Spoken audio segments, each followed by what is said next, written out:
Learn English through Stories F19 PDF. Adapted and modified by Kulwant Singh Sandhu. Contents: 1. Fellow feeling. 2. Grammar page. 1. Fellow feeling. The Madras-Bangalore Express was due to start in a few minutes. Trolleys and barrows piled with trunks and beds rattled their way through the bustle. Fruit sellers and beedi and betel sellers cried themselves hoarse. Latecomers pushed, shouted, and perspired. The engine added to the general noise with the low monotonous hum of its boiler. The first bell rang. The guard looked at his watch. Emma Rajam Iyer arrived on the platform at a terrific pace, with a small roll of bedding under one arm and an absurd yellow trunk under the other.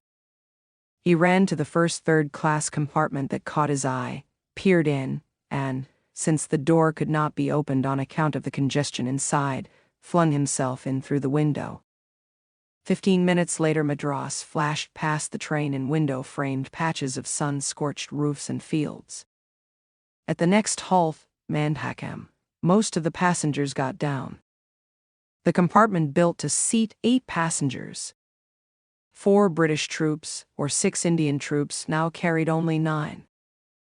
Rajam Iyer found a seat and made himself comfortable opposite a sallow, meek passenger, who suddenly removed his coat, folded it and placed it under his head and lay down, shrinking himself to the area he had occupied while he was sitting. With his knees drawn up almost to his chin, he rolled himself into a ball. Rajam Iyer threw at him an indulgent, compassionate look. He then fumbled for his glasses and pulled out of his pocket a small book, which set forth in clear Tamil the significance of the obscure Sandhi rites that every Brahmin worth the name performs thrice daily. He was startled out of this pleasant languor by a series of growls coming from a passenger who had got in at Kapati. The newcomer, looking for a seat, had been irritated by the spectacle of the meek passenger asleep, and had enforced the law of the third class. He then encroached on most of the meek passenger's legitimate space, and began to deliver home truths which passed by easy stages from impudence to impertinence, and finally to ribaldry. Rajam Iyer peered over his spectacles. There was a dangerous look in his eyes. He tried to return to the book, but could not. The bully's speech was gathering momentum. "What is all this?" Rajam Iyer asked suddenly, in a hard tone. "What is what?" growled back the newcomer, turning sharply on Rajam Iyer. "Moderate your style a bit," Rajam Iyer said firmly. "You moderate yours first," replied the other. A pause. "My man," Rajam Iyer began endearingly, "this sort of thing will never do." The newcomer received this in silence. Rajam Iyer felt encouraged and drove home his moral. "Just try and be more courteous. It is your duty." "You mind your business," replied the newcomer. Rajam Iyer shook his head disapprovingly and drawled out a no. The newcomer stood looking out for some time, and as if expressing a brilliant truth that had just dawned on him, said, "You are a Brahmin, I see, learned sir. Your days are over. Don't think you can bully us as you have been bullying us all these years." Rajam Iyer gave a short laugh and said, "What has it to do with your beastly conduct to this gentleman?" The newcomer assumed a tone of mock humility and said, "Shall I take the dust from your feet, O holy Brahmin, O Brahmin, Brahmin?" He continued in a sing-song fashion. "Your days are over, my dear sir, learn that. I should like to see you trying a bit of bossing on us." "Whose master is who?" asked Rajam Iyer philosophically. The newcomer went on with no obvious relevance. "The cost of mutton has gone up out of all proportion. It is nearly double what it used to be." "Is it?" asked Rajam Iyer. "Yes, and why?" continued the other. "Because Brahmins have begun to eat meat, and they pay high prices to get it secretly. He then turned to the other passengers and added, "And we non-Brahmins have to pay the same price, though we don't care for the secrecy." Rajam Iyer leaned back in his seat, reminding himself of a proverb which said that if you threw a stone into a gutter, it would only spurt filth in your face. "And," said the newcomer, "the price of meat used to be 5 annas per pound. I remember the days quite well. It is nearly 12 annas now. Why? Because the Brahmin is prepared to pay so much. If only he can have it in secret. I have with my own eyes seen Brahmins, Pukka Brahmins with sacred threads on their bodies, carrying fish under their arms, of course all wrapped up in a towel. Ask them what it is, and they will tell you that it is plantain that has life, I suppose. I once tickled a fellow under the arm, and out came the biggest fish in the market. Hey Brahmin," he said, turning to Rajam Iyer, "what did you have for your meal this morning?" "Who I?" asked Rajam Iyer. "Why do you want to know?" "Look, sirs," said the newcomer to the other passengers, "why is he afraid to tell us what he ate this morning?" And turning to Rajam Iyer, "May not a man ask another what he had for his morning meal?" "Oh, by all means, I had rice, ghee, curds, brinjal soup, fried beans." "Oh, is that all?" asked the newcomer with an innocent look. "Yes," replied Rajam Iyer. "Is that all?" "Yes. How many times do you want me to repeat it?" No offense," replied the newcomer. "Do you mean to say I am lying?" asked Rajam Iyer. "Yes," replied the other. "You have omitted from your list a few things.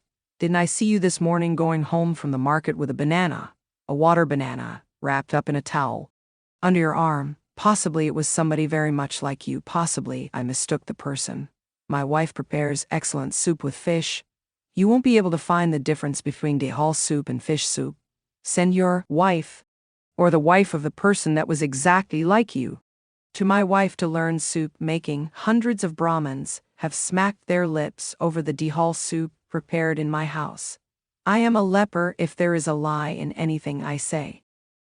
"You are," replied Rajam Iyer, grinding his teeth. "You are rabid leper." "Whom do you call a leper?" "You." You call me a leper." "No, I call you a rabid leper." "You call me rabid?" the newcomer asked, striking his chest to emphasize me. "You are a filthy brute," said Rajam Iyer. "You must be handed over to the police." "Bah," exclaimed the newcomer.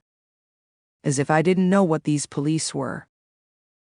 "Yes, you must have had countless occasions to know the police, and you will see more of them yet in your miserable life, if you don't get beaten to death like the street mongrel you are," said Rajam Iyer in great passion.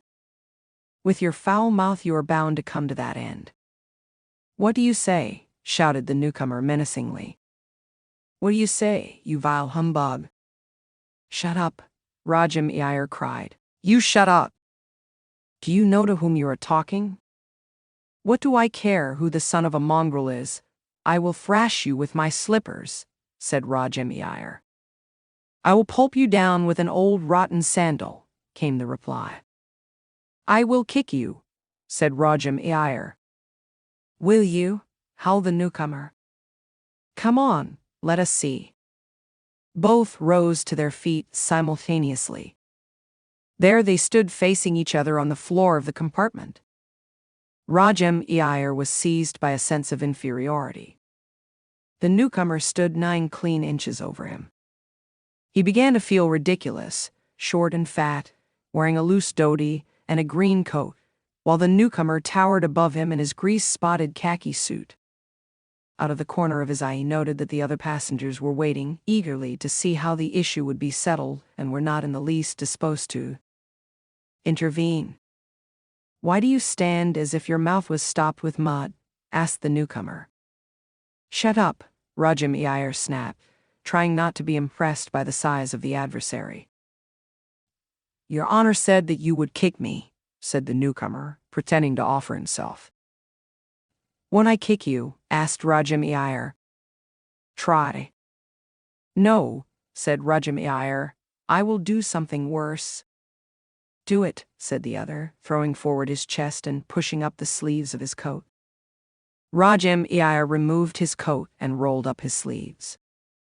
He rubbed his hands and commanded suddenly, "Stand still." The newcomer was taken aback. He stood for a second baffled.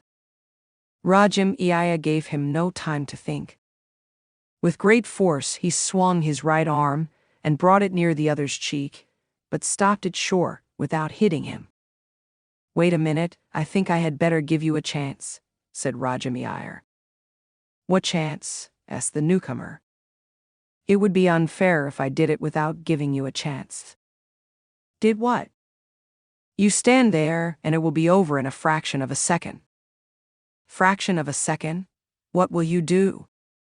"Oh, nothing very complicated," replied Rajam nonchalantly. "Nothing very complicated. I will slap your right cheek, and at the same time tug your left ear, and your mouth, which is now under your nose, will suddenly find itself under your left ear, and what is more, stay there. I assure you, you won't feel any pain. What do you say? And it will all be over before you say Sri Rama." "I don't believe it," said the newcomer. "Well and good, don't believe it," said Rajam carelessly. "I never do it except under extreme provocation. Do you think I am an infant? I implore you, my man, not to believe me. Have you heard of a thing called jiu-jitsu? Well, this is a simple trick in jiu-jitsu perhaps known to half a dozen persons in the whole of South India." "You said you would kick me," said the newcomer. "Well, isn't this worse?" asked Rajam. He drew a line on the newcomer's face between his left ear and mouth, muttering, "I must admit you have a tolerably good face and round figure. But imagine yourself going about the streets with your mouth under your left ear." He chuckled at the vision. "I expect at Jalarpet station there will be a huge crowd outside our compartment to see you." The newcomer stroked his chin thoughtfully. Rajam continued, "I felt it my duty to explain the whole thing to you beforehand. I am not as hot-headed as you are. I have some consideration for your wife and children. It will take some time for the kids to recognize Papa when he returns home with his mouth under. How many children have you got?" "4. "And then think of it," said Rajam. "You will have to take your food under your left ear, and you will need the assistance of your wife to drink water. She will have to pour it in." "I will go to a doctor," said the newcomer. "Do go," replied Rajam, "and I will give you 1,000 rupees if you find a doctor. You may try even European doctors." The newcomer stood ruminating with knitted brow. "Now prepare," shouted Rajam. "One blow on the right cheek, I will jerk your left ear and your mouth." The newcomer suddenly ran to the window and leaned far out of it. Rajam decided to leave the compartment at Jalarpet. But the moment the train stopped at Jalarpet station, the newcomer grabbed his bag and jumped out. He moved away at a furious pace, and almost knocked down a coconut seller and a person carrying a tray load of colored toys. Rajam felt it would not be necessary for him to get out now. He leaned through the window and cried, "Look here." The newcomer turned.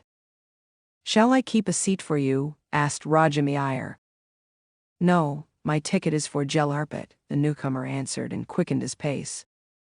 The train had left Jalarpet at least a mile behind. The meek passenger still sat shrunk in a corner of the seat. Rajam looked over his spectacles and said, "Lie down if you like." The meek passenger proceeded to roll himself into a ball. Rajam added, "Did you hear that bully say that his ticket was for Jalarpet?" "Yes." "Well," he lied, "he is in the 4th compartment from here. I saw him get into it just as the train started." Though the meek passenger was too grateful to doubt this statement, 2 other passengers looked at Rajam skeptically. Grammar page.